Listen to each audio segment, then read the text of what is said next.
আসসালামু আলাইকুম রহমতুল্লাহ। প্রিয় উছাকিলাবাসী, আমি দাঁড়িয়ে রয়েছি আপনাদের প্রাণের উছাকিলা বাজারের পাটবাজার সংলগ্ন যে মোড়টি রয়েছে সেই জায়গাতে। আমরা উছাকিলাকে অনেক ভালোবাসি। উছাকিলার সুদিন আমরা অনেকে দেখেছি, অনেকে দেখি নাই, শুনেছি।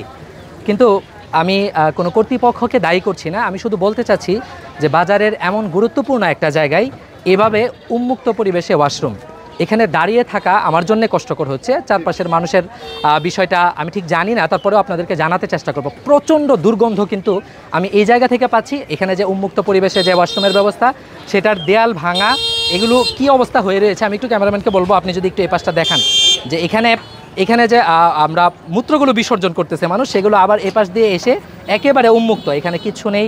এপাশ দিয়ে হয়ে তারপরে এপাশে দেখান এই ড্রেনটাতে যাচ্ছে, এবং এই মধুপুর রুট থেকে যে গাড়িগুলো ঈশ্বরগঞ্জের এদিকে যাবে, অর্থাৎ এই পাটবাজার হয়ে, সেগুলো কিন্তু এই রাস্তাটা পার হতে হচ্ছে। এখানে উন্মুক্ত পরিবেশে মানে কতটা নোংরা পরিবেশ আপনারা দেখতে পাচ্ছেন। এবং আমি যদি এই পাশটা একটু আসি, একটু আসেন, আমি একজনের সাথে একটু কথা বলবো। একটু কেউ কথা বলবেন?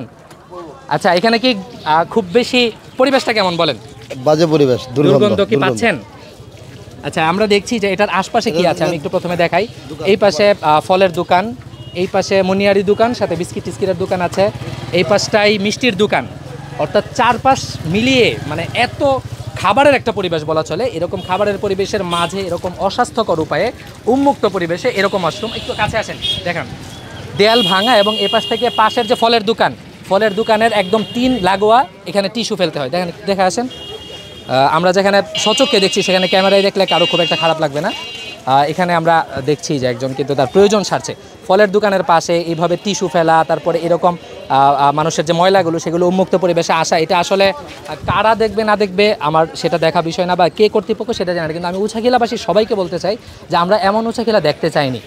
কেউ একজন উছাকিলায় এসে এই পরিবেশ দেখে আমাদের ব্যাপারে এমন ধারণা করে যাবে, সেই প্রত্যাশা আমরা রাখি না। আমরা চাই আমাদের উছাকিলাটা আরও বেশি সুন্দর হোক। আমাদের সামর্থ্য অনুযায়ী আমরা যতটুকু পারি ততটুকু করি। এটা কোনো একটা কর্তৃপক্ষকে দায়ী নয়, বরং আমরা প্রত্যেকেই সচেতন হই। প্রতিটা মানুষ যদি সচেতন হই, প্রত্যেকেই যদি আমার উছাকিলাকে সুন্দর রাখতে চাই, তাহলে যারা জনপ্রতিনিধি রয়েছে তারাও কিন্তু উছাকিলাকে সুন্দর রাখতে পারবে। তাদেরকে সহযোগিতা করে, তাদের পাশে থেকে, তাদেরকে পরামর্শ দিয়ে, তাদের সামনে আমাদের এই সমস্যাগুলো তুলে ধরে আমরা সবাই আমাদের উছাকিলার সংস্কারের কাজে অংশগ্রহণ করব, সেই প্রত্যাশাই। আসসালামু আলাইকুম।